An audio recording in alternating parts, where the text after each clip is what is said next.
Good morning, Dawn McAlpine here with Coldwell Banker West, back with my Monday morning musings. So I caught myself over the last few days just feeling kind of out of it, just kind of anxious and irritable, and I couldn't really put my finger on it.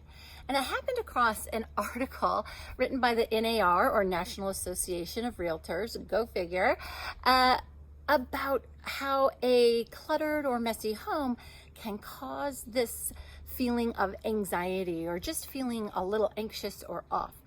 So I thought I'd put it to a test. And sure enough, looking around my home, there are a lot of things not in the right place. So, right, if you want a clean place, you need to have a place for everything and everything in its place. And when I was looking around, I had stuff that I set down, I'll get to it later. Stuff that I moved over here to take to the Goodwill or recycle or donate. And I just hadn't done it. So in the article written by the NAR, there were 5 things that they recommended to help you declutter your home, to reduce your stress and anxiety, and increase just your relaxation and ease and just being comfortable at home. So number 1 was, anytime you get up and leave a room, take 5 things with you. 5 things that need to get put away. A coffee mug or a breakfast plate or a magazine you started to read but got interrupted and didn't finish reading the article.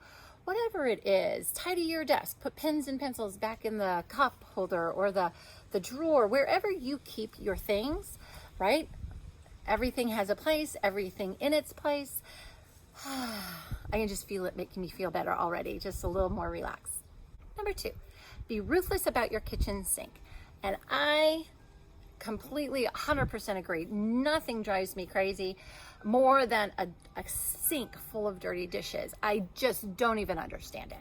So it only takes a few seconds longer to take your cup or plate or fork or spoon or whatever it is, open the dishwasher, load it in, close the door. 2 or 3 seconds more than it would take you to just throw it in your kitchen sink.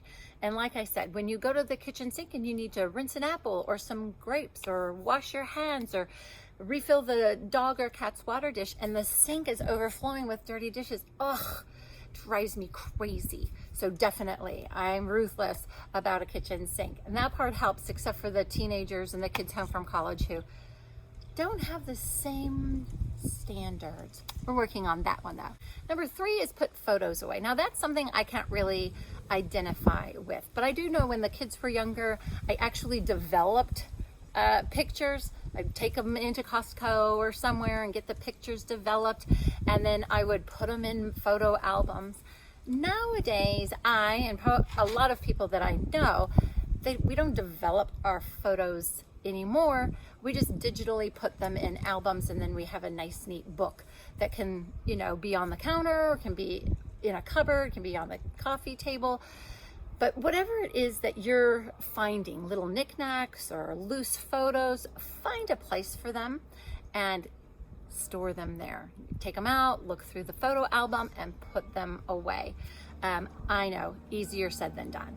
Number 4, declutter the refrigerator door. Now I know when my kids were littler, I used the refrigerator door as a gallery, right? An art gallery, and they'd have magnets that they could bring their work home and choose something they really loved or thought they had done a great job on, or they would showed improvement on or proud of, and they would stick it there.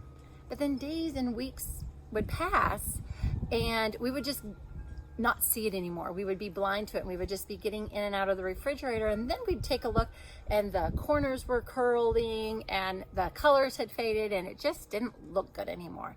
So the recommendation from the NAR was, in this article, was to declutter your refrigerator door, because a cluttered refrigerator door somehow translates to a cluttered home.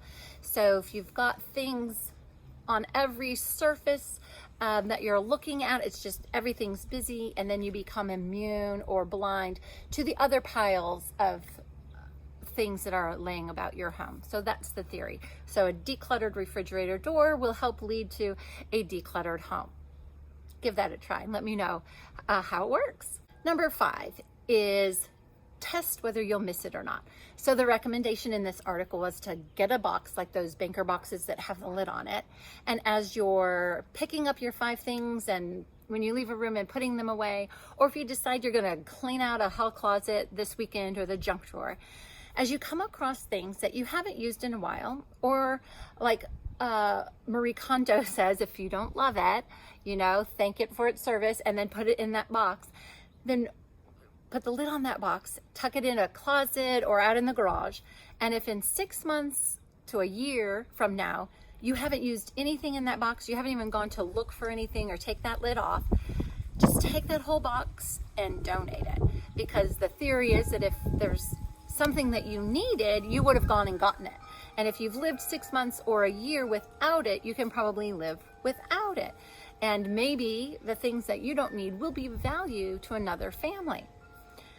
Personal note, I did move a long time ago from Alaska back to California after I graduated from college, and some of our moving boxes didn't come all the way with us to our new property. They got unloaded at somebody else's address, and I didn't even notice it for a long time. When I notice it is when the person who ended up with my boxes called the moving company, and the moving company tracked us down.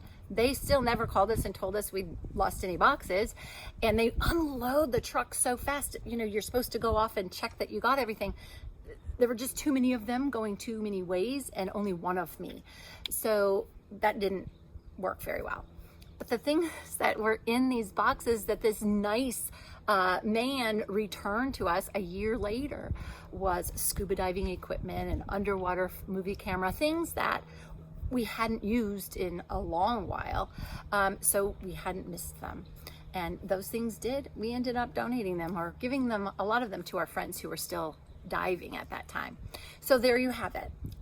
A true life experience where I had accidentally had things boxed up, went a couple of years without ever using them or missing them, and was able to declutter.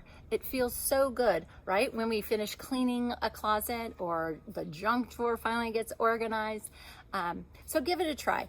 Any questions or comments, whether you agree or disagree, just give me a quick call, send me a text, or comment below. I'm happy to answer any questions that you have and your perspective.